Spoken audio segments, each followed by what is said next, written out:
And putting his arms around him, he said to them, "Whoever receives one child such as this in my name receives me. And whoever receives me receives not me, but the one who sent me." The gospel of the Lord. Praise to you, Lord Jesus Christ.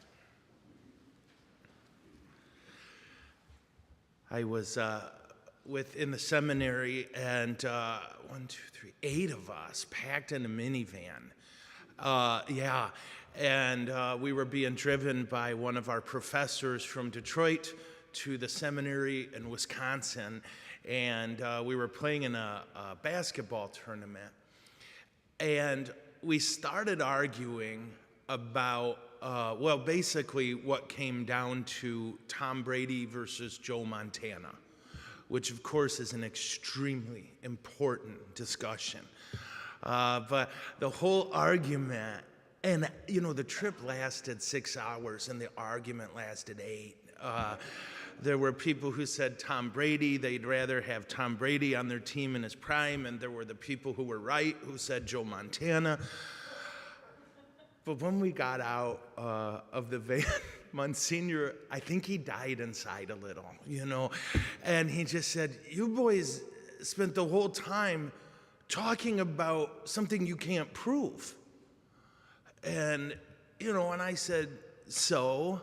And that was the end of the discussion. But ever since humans have been around, I think this is one of those fun discussions we have, right? Who's the greatest?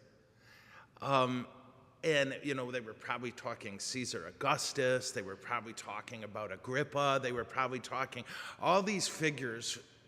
And Jesus uses that very human, non-sinful moment to make a point that it's easy for us to miss. Whenever you and I think of a child, I assume, and again, I didn't have any, so this one's easy for me. I see a clean, sweet, neat little child, and Jesus with his arms around him, and that's just not how kids were back then. That's not how society viewed children. And I know what I'm going to say sounds awful, but I didn't come up with it. Children back then, until they were 12, were a drain. They were hard to have. In that time in history, they were a kind of poor you and I don't understand. Those who were considered what we would call middle class back then would have been lucky to get 2 meals a day. Now you think then about non-middle class, which was most of them. There's papers written about this. But children were a blessing once they turned 12, because then they could work. And when they can work and make money, then they can actually pay for their own food and maybe help a bit. Children died at an alarming rate. Infant mortality rate was 40+%. A vast majority of children born never made it to 15 years old. Children were victims of disease and violence and neglect at an astounding rate. And so when Jesus makes this point about how you have to receive someone like you receive a child, he's not making a cute point. This wasn't a neat, clean, sweet little cherub who seems to look Italian in every picture I've seen. This was a dirty, hungry, tortured soul who could give nothing back in return for love but love. Jesus' point is not the cuteness of it all, it's the horror of it all. That in the same way that a child could give nothing back but love, that's all we can give God. You and I have nothing he needs or doesn't have. What he wants is our love, not our accomplishments. He wants our filthy souls. He wants our spiritual poverty. He wants all of it, and he wants to hug it, not yell at it.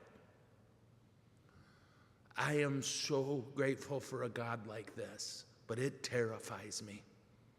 A God who wants me to get things done for him. Oh, I'm a German farmer. Get out of my way. Then I can earn that love. But this is a relentless love. And it's not giving up on any of us anytime soon. So today, as we receive him in the Eucharist, I hope we know it's pure gift. And what he wants back is love. Not accomplishments, not righteousness, not our virtue. Those are symptoms. What he wants back is our hearts. Amen? Okay.